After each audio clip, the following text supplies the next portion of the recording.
Así inicia Es Noticia, noticia en profundidad. Qué placer estar de nuevo con ustedes. Soy Tatiana Pérez y les saludo desde nuestra sede central en Caracas, en Venezuela. A partir de este momento, en la próxima hora, 3 temas son noticias. Los vemos en titulares. El primero de ellos es noticia a la ONU.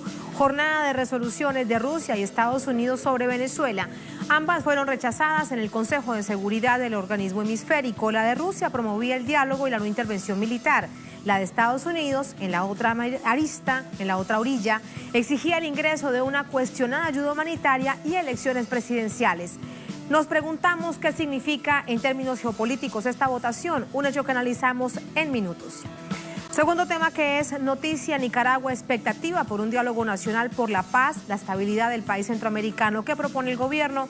¿Cuál es la apuesta de la oposición? Vamos a verlo. Tercer tema que es noticia: Vietnam. Analizamos ese abrupto final del encuentro entre el líder norcoreano Kim Jong-un y el presidente de los Estados Unidos, Donald Trump. Y nos preguntamos, ¿sirvió de algo para distensionar por lo menos la península coreana? Vamos a profundizar en ello en el Noticia que así comienza. Bienvenidos, bienvenidas.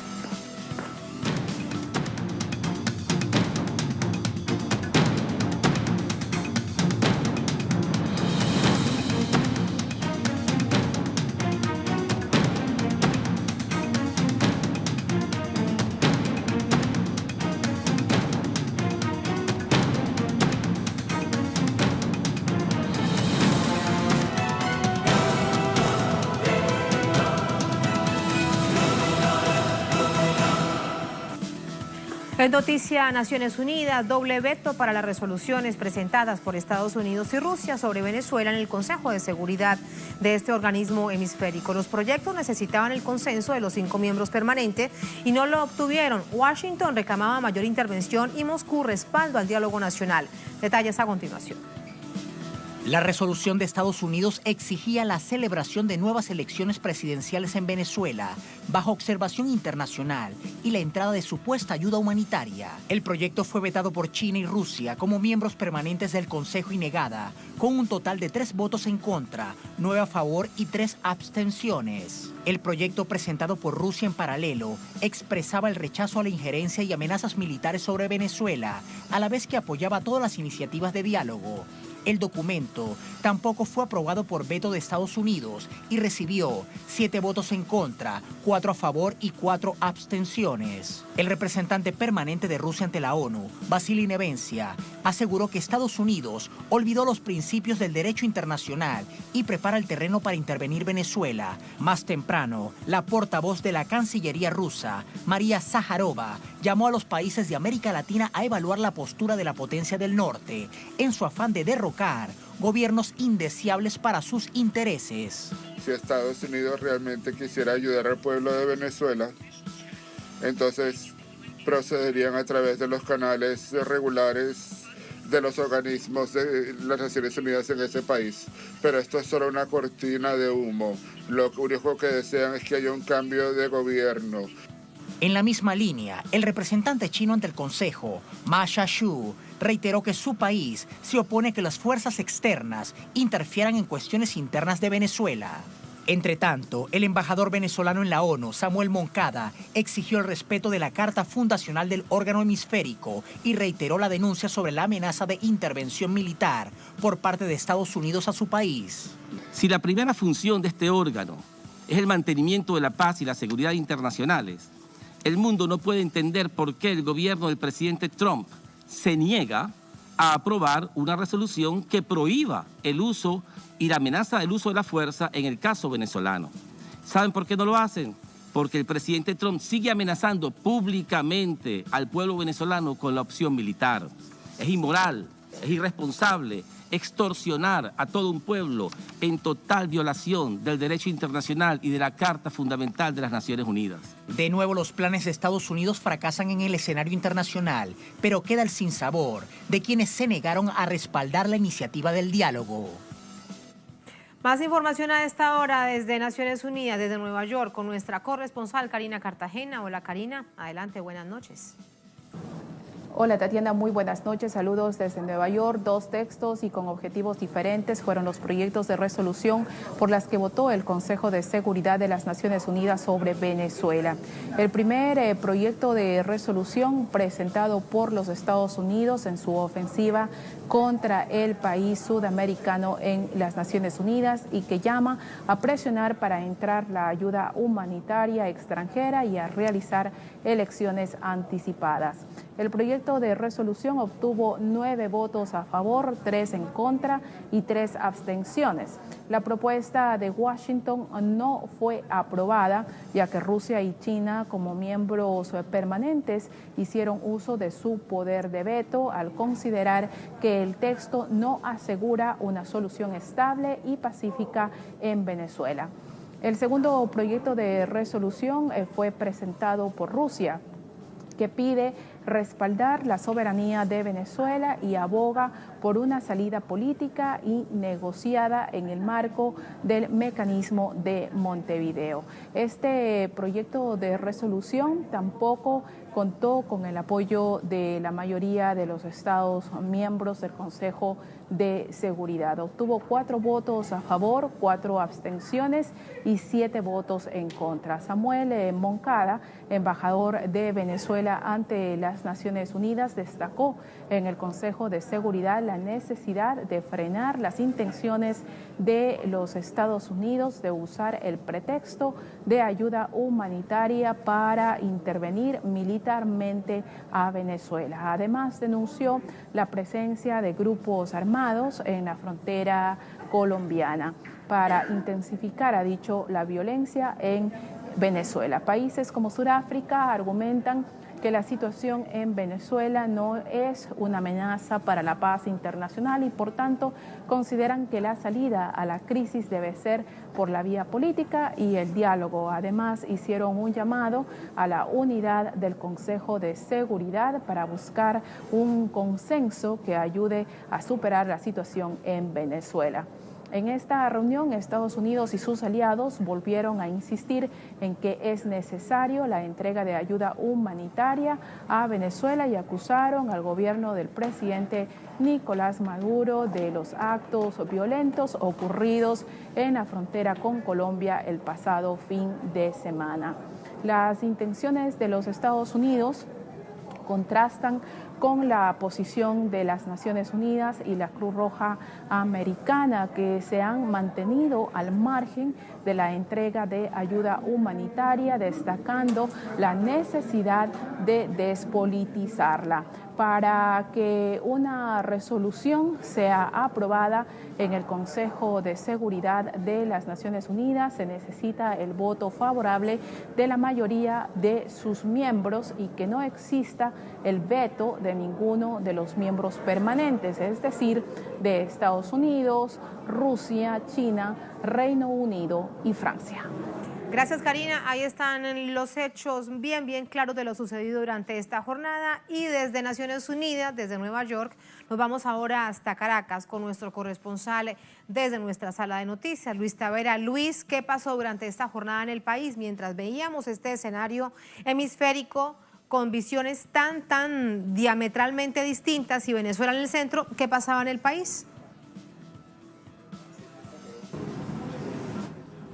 Un saludo para ti, Tatiana, y para la audiencia que sintoniza en las pantallas de Telesur. Mientras todo este contexto político sucede, se desarrolla acá en Venezuela diversas actividades culturales enmarcadas en lo que son los carnavales 2019. Ya veíamos a un pueblo en total cotidianidad, veíamos a los venezolanos realizando todas sus actividades cotidianas justamente para mostrar este ambiente de tranquilidad, este ambiente de paz que los mismos venezolanos denuncian que se orquesta una guerra psicológica y mediática en contra de todo el territorio nacional.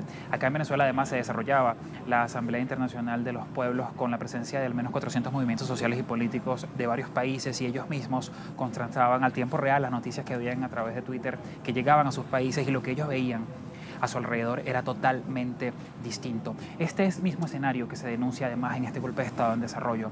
Un país que se vende a través de las redes sociales, que en tensión, una ciudadanía encontrada, enfrentada, y justamente es esto lo que quieren mostrar los venezolanos en cada día en las movilizaciones, cada día desde sus lugares de trabajo, los jóvenes estudiando. Esta Venezuela que no se muestra a través de las redes sociales, a través de los medios de comunicación, exclama y denuncia una guerra mediática en su contra, pero no nada más los venezolanos, sino que esto también coincide directamente con lo que desde el seno de la Organización de Naciones Unidas, lo que desde Venezuela el presidente Nicolás Maduro denuncia, y es por eso que cada día se siguen sumando más países para respaldar esta tranquilidad y esta cultura democrática que se vive acá en Venezuela y que es acechada por intenciones de una intervención militar por parte de los Estados Unidos. Gracias, Luis, por entregarnos ese panorama. También a nuestra corresponsal Karina Cartagena desde Washington, y así nos vamos con el análisis. Para ello nos acompaña Catu Arconada, es analista político vasco-boliviano radicado en México y por esos días aquí en Caracas. Catu, qué placer, ¿cómo estás? Gracias por acompañarnos. Hola, Tatiana, muy contento de estar aquí. Muchísimas gracias. Muy atentos hoy a lo sucedido en el Consejo de Seguridad de Naciones Unidas. Quiero pedirte tus conclusiones, tus visiones de lo sucedido en la resolución. Ninguna de las dos, evidentemente, fue aprobada, eso ya lo hemos dicho. Dos diametralmente distintas que también marcan la visión de cada una de estas naciones potencia sobre Venezuela y sobre su entorno geopolítico. Sí. Una resolución de Estados Unidos en la que básicamente se concentra en legitimar a la Asamblea Nacional en desacato, la menciona varias veces. De hecho, la idea fuerza de esa resolución es reconocer como única institución legítima en Venezuela a la Asamblea Nacional y, por lo tanto, cualquier acción que determine esa Asamblea, es decir, la petición de ayuda humanitaria, la ley de amnistía a los militares, etcétera, etcétera, ¿no? Y otra, la de Rusia en este caso, que va en estricto apego a la declaración, a la Carta de Naciones Unidas, ¿no? En cualquier caso, bueno, la de Estados Unidos ha sido vetada tanto por Rusia como por China, la de Rusia tampoco ha pasado y, bueno, pues seguimos en ese empate geopolítico.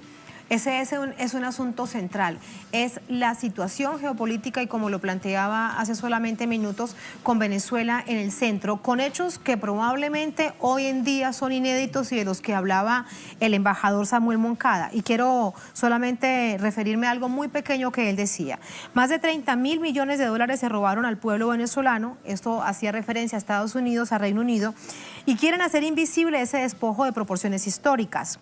Señaló que el asedio financiero contra el país demuestra que las guerras modernas, esto me pareció central, ya no se hacen con bombas, también se hacen con bancos. Catu. Sí, bueno, la verdad que hemos vivido un momento en el que casi también se hacen con bombas, o sea, la amenaza de las bombas ha estado encima de la mesa, por suerte ha sido desactivada porque Estados Unidos no ha logrado reunir, Estados Unidos y su aliado Colombia no han logrado reunir ni siquiera un mínimo de consenso, pero es verdad que este nuevo tipo de guerras híbridas que se vienen llamando se hacen con fake news, se hacen con bancos, ¿no? Se hacen con embargos, con sanciones, se hacen con este tipo de montajes y de shows que hemos visto el día 23, ¿no? En la frontera, en Cúcuta, se hacen con la legitimación cultural, porque también necesitan mover el aparato mediático, pero también de alguna manera la legitimación cultural, y por eso el concierto del día 22. Y sí, es la combinación de todo esto la que lleva a una guerra de desgaste, a una manipulación psicológica también, porque obviamente buscan incidir en el desánimo emocional, ¿no? de la población venezolana en general y de las Fuerzas Armadas, de la Guardia Nacional Bolivariana en particular, ¿no? Claro. Aquí hay algo que dice también al respecto que marca esto de las guerras híbridas, sobre lo que quiero ahora profundizar contigo. Exhorta a Naciones Unidas al cumplimiento del derecho internacional frente al uso de las instituciones económicas como armas de destrucción masiva, como es el caso de Venezuela. Es decir, pareciese que los manuales de las guerras de baja intensidad o las guerras blandas, etcétera, etcétera, en Venezuela comienzan a tener otras derivaciones. Sí, yo creo de todas maneras que en Venezuela en realidad se están experimentando muchas cosas, ¿no? De estas nuevas guerras. Algunos de estos formatos los hemos visto ya en esas famosas revoluciones de colores, ¿no? Tanto en Europa del Este como en el norte de África. Y de todas formas yo creo que todo esto está sustentado sobre una agresión económica sin precedente. Es decir, hablan de ayuda humanitaria, pero la mejor ayuda humanitaria que podrían dar es levantar los embargos, levantar las órdenes ejecutivas de Obama y de Trump, ¿no?, que implican una serie de sanciones contra la economía venezolana y, desde luego, que son responsables de una buena parte de la crisis económica que vive Venezuela, ¿no? Claro. Ahora, el fondo de ese discurso sigue siendo la democracia, la libertad, el asunto de la migración, que se considera como un éxodo masivo para estas naciones del Grupo de Lima en América Latina. Y es algo en lo que persisten en ese discurso y que también así siguen viéndose los titulares de estas naciones. Sí, yo creo que están construyendo dos grandes matrices, sobre todo cuando lo miramos desde fuera, ¿no? Una, la del éxodo migratorio, y la otra, la de la violación masiva de los derechos humanos, ¿no?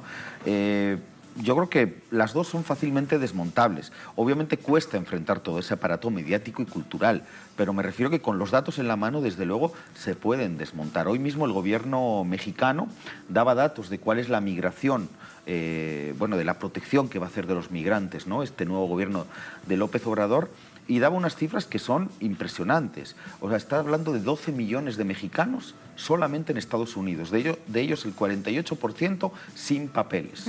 Incluso, es decir, 5 millones sin papeles. Más de 5 millones de más mexicanos. De 5 millones de mexicanos en Estados Unidos indocumentados. Indocumentados. Eso es un éxodo migratorio. Y es un éxodo migratorio por toda la implementación de las políticas neoliberales. Incluso si hablamos de la migración que ha habido, hay un 75% más de migración hondureña que venezolana en México. Son cifras que he estado revisando últimamente, se pueden encontrar en la página web de la Comisión Nacional del Refugiado. Un país 4 veces más pequeño, como Honduras, y sin embargo tiene un 75% más de migración que en este caso Venezuela. Eso es paradójico porque de eso no se habla. No se habla, ¿no? Y cuando hablas de violación de derechos humanos, cuando se habla de crisis humanitaria, bueno, estos días lo veíamos, ¿no? En la frontera, en Cúcuta, con un 50% de la población de Cúcuta en pobreza, están haciendo un concierto por Venezuela, ¿no? Cuando tienen tan cerca la Guajira colombiana, donde mueren cada año cientos de niños. El 75% de la pobreza, en cifras oficiales, 75% de la población de Cúcuta, cucuteña, está en el umbral de la pobreza extrema. Es, de hecho, la ciudad más pobre de todo Colombia. Ajá, y los miles de niños guayú que mueren, ¿no?, en la Guajira por desnutrición. Entonces, es decir, es una hipocresía muy grande, pero son matrices de opinión que se intentan construir, pues obviamente, para deslegitimar, en este caso, a un gobierno, ¿no? Llega hasta tal intensidad las fake news que yo estoy residiendo en México y leo en las columnas de opinión todos los días sobre Venezuela y te dicen que no hubo elecciones. Y digo, yo estuve el año pasado como observador en las elecciones. Digo, ¿cómo que no hubo elecciones? ¿Cómo que no hubo elecciones? Pues sí, aquí hubo elecciones. No, bueno, pero no fueron libres porque no hubo oposición. ¿Cómo que no hubo oposición? Yo estaba aquí, yo me reuní con los candidatos de la oposición, porque todos los observadores y periodistas acreditados nos reunimos con los 3 candidatos de oposición. Entonces, de alguna manera, hoy en día todo el mundo está opinando sobre Venezuela, todo el mundo considera que sabe y que tiene certezas que son absolutamente falsas.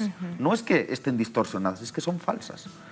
Es que es, como lo he conversado con otros analistas, en este momento que resulta tan complejo por todo lo que eso significa, a veces parece una labor titánica, es la defensa de la verdad. Hay algo más que quiero revisar a través de la voz del embajador de Venezuela en Naciones Unidas. Vamos a revisarlo. Denunciamos igualmente que voceros del gobierno del presidente Trump están en este momento fabricando una narrativa de una cantidad absurda de supuestos desertores de la Fuerza Armada Nacional Bolivariana, todo con el objeto de justificar la conformación de un supuesto ejército de liberación de Venezuela en territorio colombiano, todo con la intención de infiltrarse en nuestro país y destruir la paz de nuestra nación.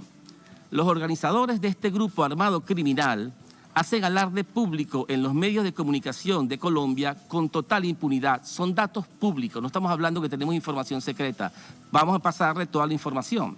Ya no se trata del uso público de la fuerza militar, sino de su uso clandestino en una guerra con mercenarios pagados, del mismo modo que se ejecutó en Nicaragua en la cruel guerra de los Contras.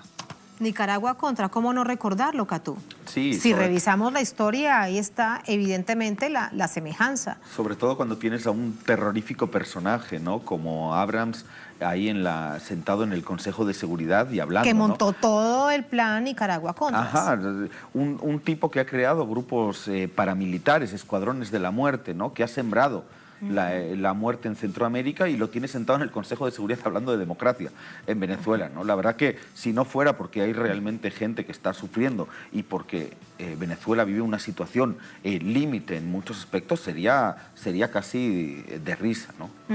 Exactamente. Ahora, a nivel interno, llevas en Venezuela una semana, hay titulares esta semana, incluso no solamente el sábado, de días después, donde decían Venezuela en llamas. Y Venezuela internamente es un país que avanza, que realiza sus actividades cotidianas como en cualquier otra nación. ¿Cómo es esta visión? Ya estás a punto de regresar a México. ¿Qué te llevas de Venezuela? No, me llevo lo que me llevo siempre, un pueblo tremendamente con una conciencia política muy grande, ese que cuesta todavía definir, ese chavismo sociológico, ¿no?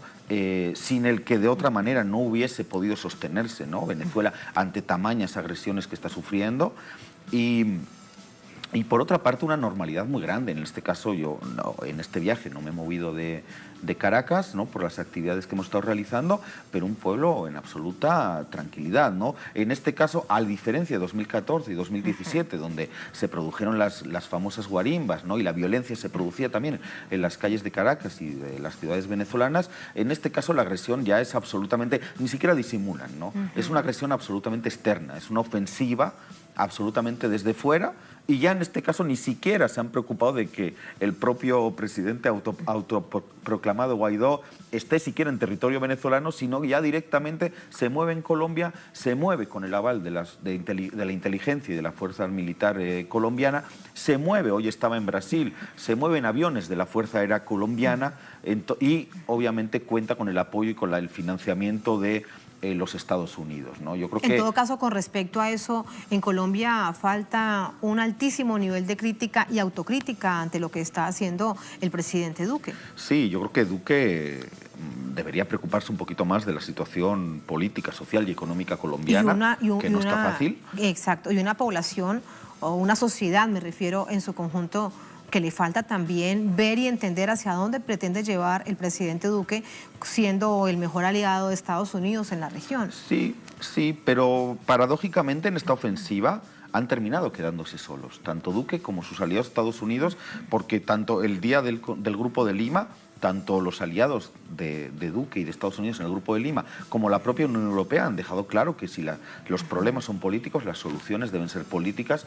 Incluso Brasil, fíjate, ¿no? El Brasil de Bolsonaro, el Brasil tan aliado de la derecha y de la extrema derecha latinoamericana, y llegó el vicepresidente, ¿no? Al Grupo de Lima a decir casi en una posición muy cercana a la del gobierno mexicano, de no intervención, no injerencia y respeto en cualquier caso a la autodeterminación de los pueblos, ¿no? Yo creo que esta ofensiva ha sido derrotada, continúa esa guerra política, económica, mediática. ¿Te refieres a una ofensiva derrotada coyuntural o crees que todas las opciones siguen sobre la mesa, entre esas la intervención militar? Pence dijo que en el Grupo de Lima que todas las opciones seguían encima de la mesa, ¿no? Y sabemos que obviamente los intereses de Estados Unidos y de la política exterior de Estados Unidos responden en muchos casos a los intereses del complejo industrial militar.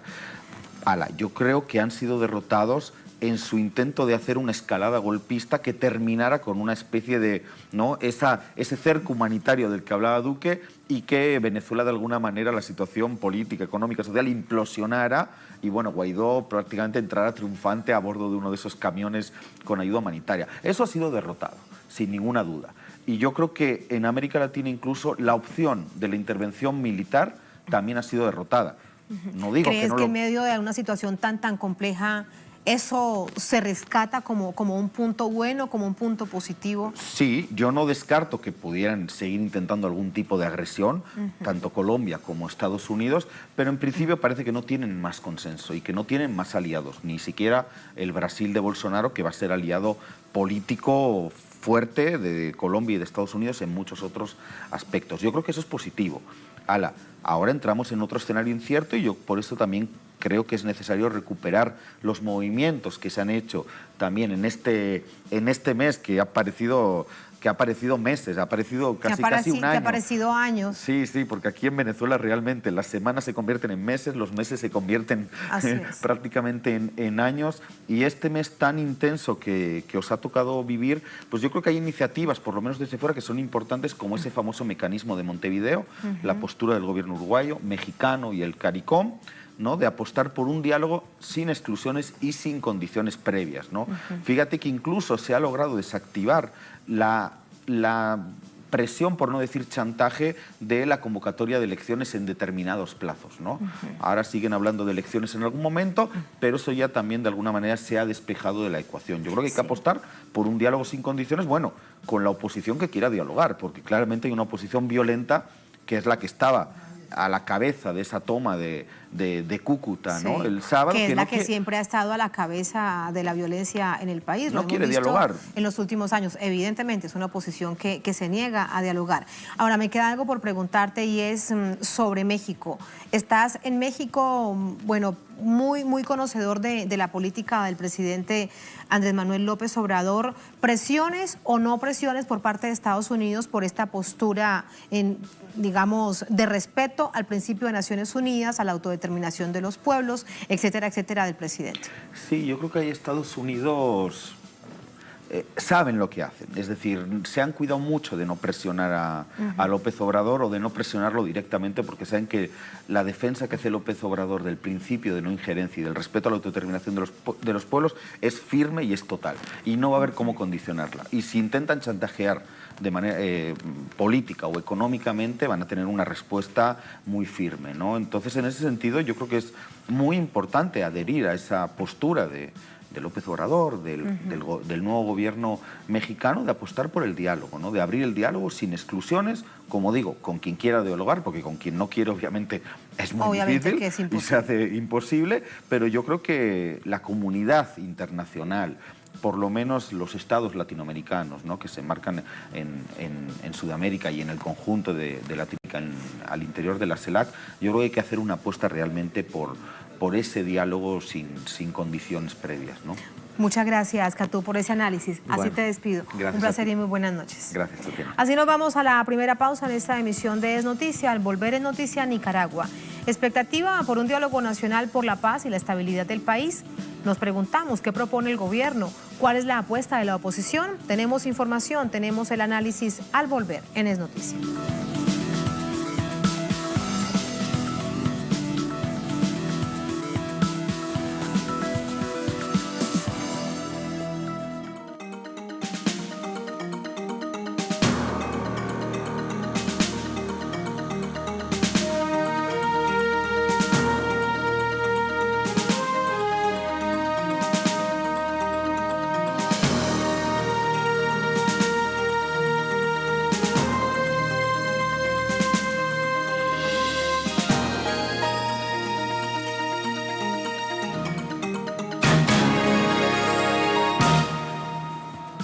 En Noticia Nicaragua, el gobierno del presidente Ortega y la oposición reanudan una mesa de diálogo por el entendimiento y la paz nacional.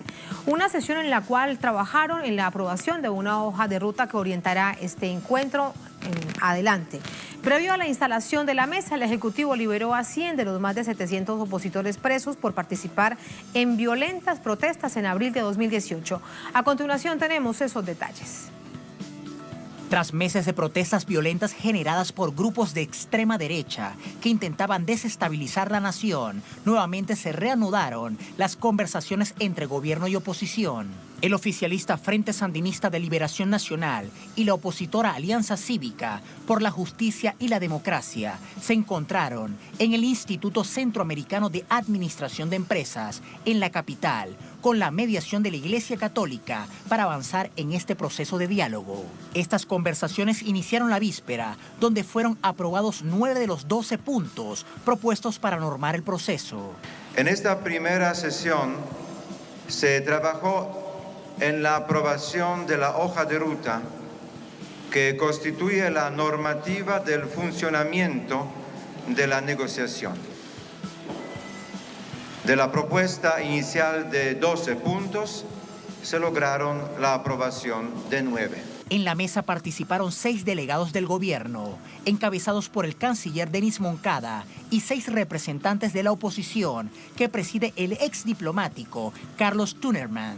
Como testigos del diálogo, asistieron el nuncio y el cardenal católico Leopoldo Brenes. Previo a la instalación de la mesa, el gobierno, en un gesto de buena voluntad, liberó a 100 de los más de 700 opositores presos por participar en las protestas violentas que estallaron en abril de 2018 contra la estabilidad del país. Durante esos meses se reeditó el mismo guión de guarimbas y golpe de Estado blando que financia Washington en contra de Venezuela. El Ministerio de Gobernación informó que el centenar de encarcelados recibieron el beneficio de convivencia familiar u otras medidas cautelares, lo que supone que su salida de la cárcel puede ser temporal. Pese a estas acciones que desescalan tensiones, el ánimo de los opositores sigue siendo la salida del presidente nicaragüense. Que sigamos firmes, que nos unamos todos, porque no es posible. Ya votamos a Somota y vamos por Daniel Ortega. Aunque se ponga malo y que me vuelva a echar preso, no me importa. Y que me mande a matar si él quiere. Pero yo no le tengo miedo a Daniel Ortega. Varias organizaciones internacionales siguen de cerca el desarrollo de esas negociaciones que buscan una salida a la crisis política y económica del país centroamericano. ¿Cuál es la situación del país durante estas horas en medio de la expectativa que evidentemente genera este nuevo encuentro entre gobierno y oposición? Le preguntamos a nuestra corresponsal en Managua, María José Díaz. María José. Hola, ¿qué tal? Es un gusto saludarlos. Luego de varias horas de espera, la oposición anunció que las negociaciones avanzaron con la discusión en detalle de aquellos puntos pendientes de acordar, pero que por hoy no habrá comunicado oficial. Por su parte, la Comisión del Gobierno no brindó declaraciones. Recordemos que este es el segundo día de negociación entre gobierno, empresarios y distintos sectores con la Iglesia de Testigo. En el primer informe sobre el avance de esta sesión anunciaron que se trabajó en la aprobación de la hoja de ruta que constituye la normativa del funcionamiento de la negociación. De la propuesta inicial de 12 puntos se logró la aprobación de 9, sin embargo hasta el momento no han detallado el contenido de los acuerdos. Esta iniciativa de negociación anunciada por el presidente Daniel Ortega es aplaudida por parte importante de la comunidad internacional, instituciones nacionales y sobre todo por la mayoría de los sectores de la sociedad nicaragüense, quienes apuestan por la paz y la recuperación económica del país. Las negociaciones se reiniciarán mañana a las 10 de la mañana en el campus de Nicaraguá, Nicaragua.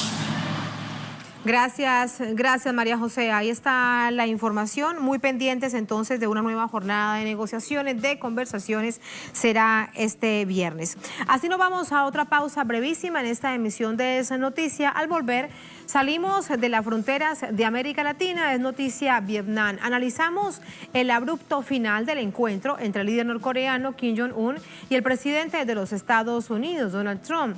Y nos preguntamos, ¿sirvió de algo, por lo menos de algo, para extensionar la península coreana este encuentro de 48 horas? Evidentemente cerró cuando nadie se lo esperaba, pero ¿qué pudo haber quedado? Vamos a preguntárselo a un experto en asuntos de seguridad al volver en Es Noticia.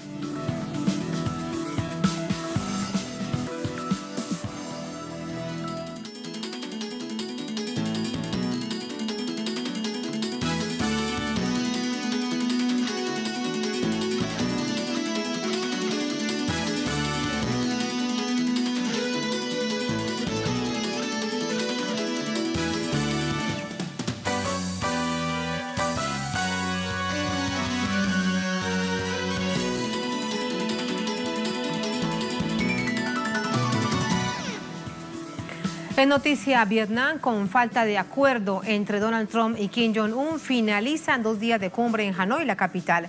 Ambos gobiernos reaccionaron ante el fallido encuentro. Detalles en el siguiente informe.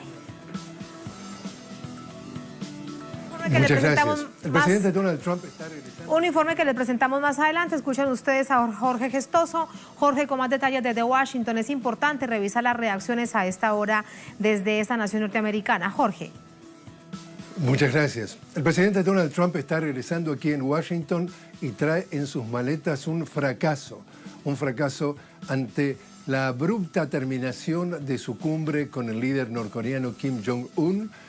Abrupta terminación dado que exigió el líder norcoreano que Estados Unidos levantara la totalidad de las sanciones que le viene aplicando antes de intentar conversar sobre ningún tipo de nivel de desnuclearización.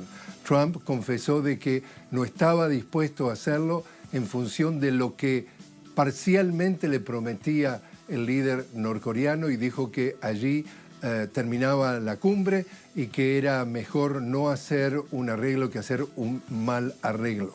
Lo que sucede, según los propios asesores del presidente Donald Trump, es que desoyó los consejos de sus asesores, ya que fue a Vietnam, a Hanoi, a montar una cumbre en donde fue a ofrecer nada, no tenía nada que ofrecer.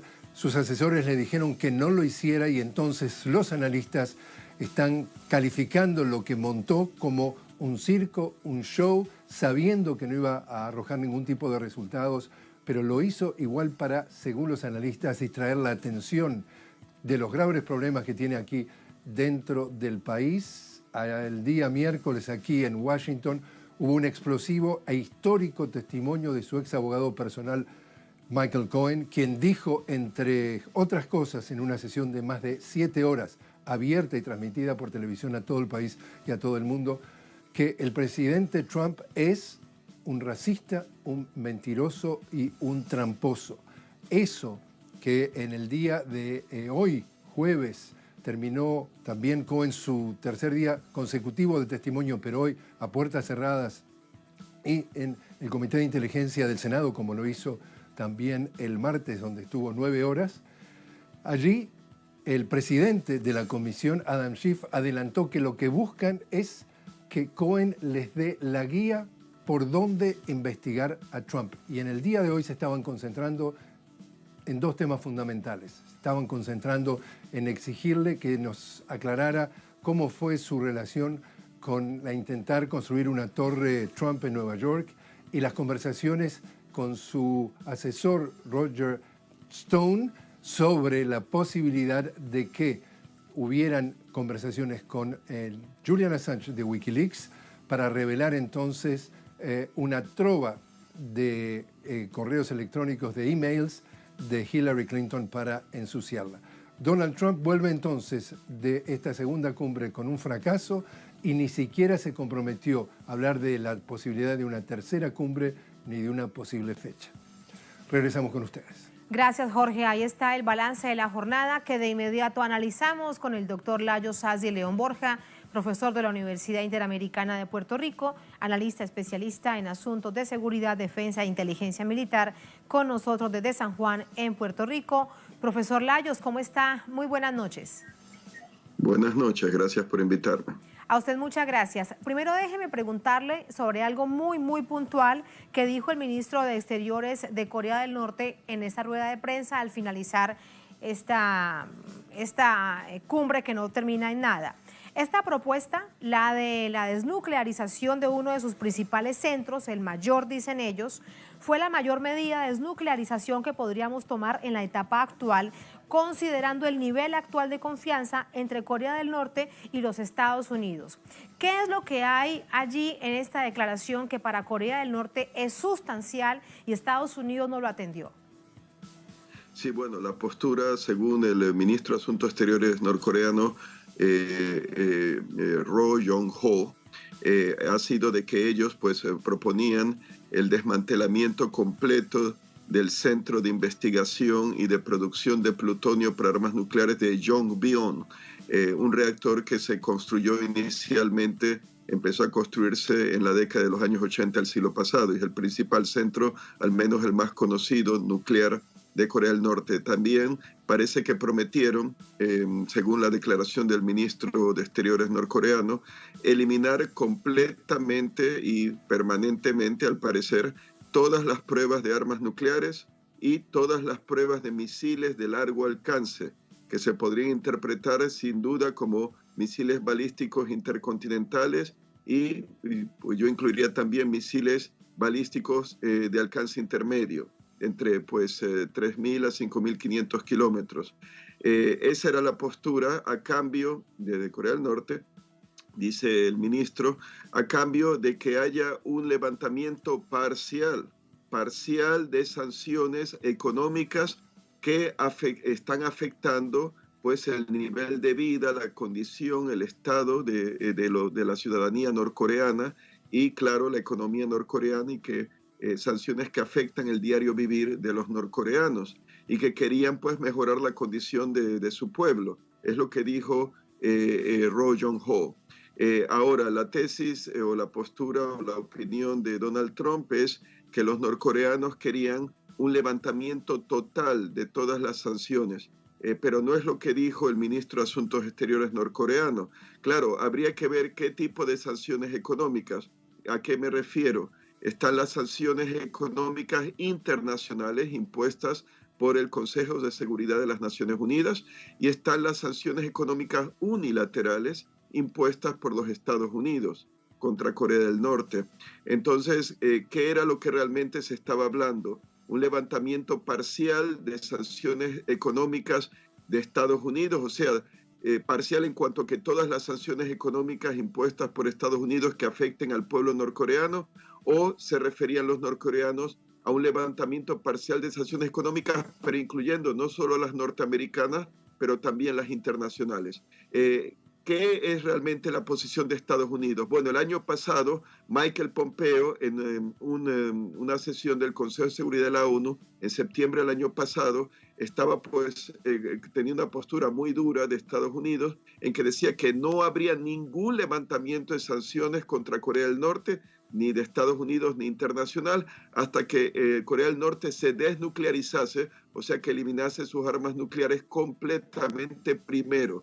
Pero esa posición parece que se cambió, se suavizó cuando John Bolton, el consejero de Seguridad Nacional de Trump, que también es de línea dura, pero en una entrevista al Washington Times reciente, llegó a decir antes de esta cumbre de Hanoi que, bueno, que si hay una medida tomada por Corea del Norte, dramática, o sea, importante, significativa en cuanto a su proceso de desnuclearización, que Estados Unidos estaría dispuesto a considerar el levantamiento parcial de sanciones.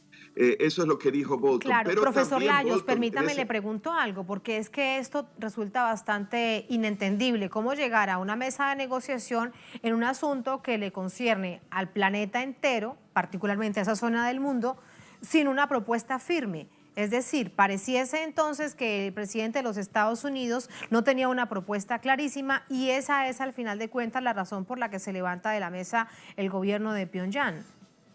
Bueno, es una tesis sin duda, pero también se había reportado que Stephen Biegun, creo que es su nombre, el representante especial enviado especial del Departamento de Estado de Estados Unidos para Corea del Norte, tuvo una sesión, una precumbre en Corea del Norte, en Pyongyang, en la cual pues los norcoreanos dijeron que estaban dispuestos a eliminar completamente instalaciones de producción de material para armas nucleares, tanto de plutonio como de uranio enriquecido. Entonces, que Estados Unidos había descubierto que aparte de esa de Yongbyon, propuesta por Corea del Norte para eliminar, había otras dos secretas para enriquecimiento de uranio. Y según la versión norteamericana, cuando en estas conversaciones de Hanoi, en la mesa de conversaciones, le propusieron, después de que Corea del Norte ofreciera eliminar y desmantelar la instalación de Yongbyon de producción de plutonio, le hablaron de una segunda instalación presuntamente secreta de enriquecimiento de uranio. Dice la parte norteamericana que los norcoreanos estaban sorprendidos que Estados Unidos supiese de esa instalación. Bueno, en todo caso, pienso que se debió de haber intentado, aunque sea extender un poco el tiempo de la cumbre y tratar de llegar a un acuerdo, tomando, es mi opinión personal, tomando la propuesta de Yongbyon de eliminarla, tomando la propuesta de no más pruebas de armas nucleares ni de misiles de largo alcance y levantar parcialmente parte de las sanciones económicas y proponérselo pues a Pyongyang, a Corea del Norte, aunque no fuesen todas las sanciones económicas norteamericanas, vamos a decir, dejando a un lado las sanciones económicas internacionales de la ONU, tratar de llegar a un punto medio. Así es la negociación. Exactamente, es que eso deben ser las negociaciones, sobre todo en un asunto tan complejo. Me queda una pregunta por hacerle, tiene mucho que ver con esto de la sorpresa que despierta en el gobierno de Corea del Norte, lo que sabía además el gobierno de los Estados Unidos, y esto se trata de un asunto de espionaje. Espero su respuesta, dame unos minutos porque vamos a ver un resumen de esta jornada. Desde Hanoi, el líder norcoreano y el presidente de Estados Unidos pusieron fin a la reunión antes de lo previsto, sin concretar alguna firma. El acuerdo que pretendía acabar con un largo capítulo de sanciones y el inicio de un plan de desnuclearización de Pyongyang quedó totalmente sin efecto. Tras 2 días de conversaciones, Donald Trump y Kim Jong-un no cedieron ante las exigencias que cada uno planteó sobre la mesa de discusión. Al cierre de la cumbre, el presidente de los Estados Unidos reconoció ante los medios la no disposición de levantar las sanciones. Estaban dispuestos a denuclearizar porciones de áreas que nosotros queríamos que hagan, pero no podíamos ceder todas las sanciones. Entonces continuaremos trabajando y veremos qué pasa, pero tuve que retirarme por ese pedido en particular. Tuvimos que retirarnos por eso. Mientras que la representante de Corea del Norte, la viceministra de Relaciones Exteriores, Choe Son-hui, expresó la clara decepción del presidente norcoreano tras el encuentro. Aunque hicimos una oferta sin precedentes para desmantelar el complejo nuclear de Yongbyon en su totalidad, ver a Estados Unidos decir que es difícil levantar parcialmente la resolución de las sanciones nos hace sentir que nuestro presidente perdió la voluntad de continuar los intercambios entre Estados Unidos y la República Democrática de Corea. Atrás quedaron las sonrisas, el apretón de manos y los buenos augurios. Las exigencias de Estados Unidos sin mucho a cambio sellaron el final de la cumbre, aunque el presidente Kim ofreció el desmantelamiento de la única fuente de plutonio conocida. El presidente Donald Trump mencionó una segunda planta que no se encontraba expuesta en el acuerdo. Consecuencias, Estados Unidos negó el levantamiento de las sanciones económicas y mantiene las presiones internacionales que pesan sobre la población del país asiático. Allí tenemos el resumen de la jornada. Brevemente, profesor Layo Sasdi, le pregunto entonces de nuevo, le planteo esta inquietud. ¿Hay un asunto de espionaje por parte de Estados Unidos o mentiras u ocultamiento, dicho de otra manera, por parte de Corea del Norte? Bueno, probablemente de espionaje, sin duda, y no solamente pues tendría que ser espionaje humano, inteligencia humana, pero también de pues satélites, de comunicaciones, y es lamentable que no se haya aceptado esta oportunidad. Se podría haber hablado de que lleguemos a un acuerdo, un preacuerdo, y hablaremos de las otras instalaciones que Estados Unidos estaba hablando. ¿Por qué lo digo? Porque hay nuevo tipo de armas que ya Rusia mostró, el presidente Putin, como por ejemplo misiles crucero que tienen un mini reactor nuclear y pueden dar la vuelta al mundo. Corea del Norte de momento está trabajando, solo ha desarrollado misiles balísticos, pero puede ocurrir que desarrollen, ya que tienen un sector nuclear muy desarrollado, esos sistemas de propulsión para misiles crucero que amenacen a Estados Unidos. Y Estados Unidos no tiene realmente buenas defensas contra misiles crucero, aunque está desarrollando contra misiles balísticos. Misiles hipersónicos, como el Vanguard ruso, que los chinos también tienen algo similar.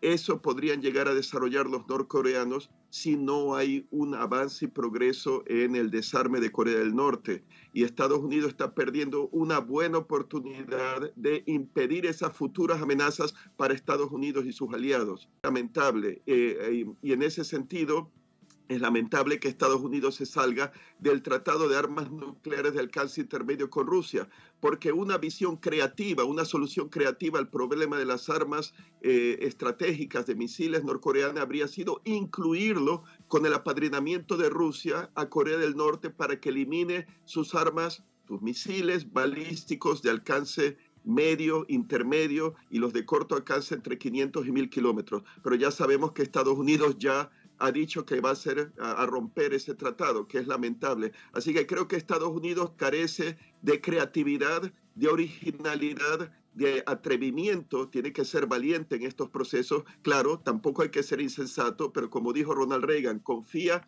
pero verifica. De todas formas, me parece que se han aferrado a unas posturas, intransigentes, cuando pudieron haber logrado mucho más en esta cumbre. Y quizá esperemos que no se pierda el chance, porque igual será demasiado tarde para el futuro. Exactamente, con esa reflexión lo despido, profesor Layo Sasde. Es algo que no sabemos, no podemos predecir si se perdió una oportunidad de oro en este momento. Muchísimas gracias, buenas noches. Gracias, buenas noches. Muy buenas noches. Gracias también a todos ustedes. De este lado del estudio los despedimos, los dejamos con otro hecho que fue noticia durante esta jornada. Hasta mañana, sigan con nosotros.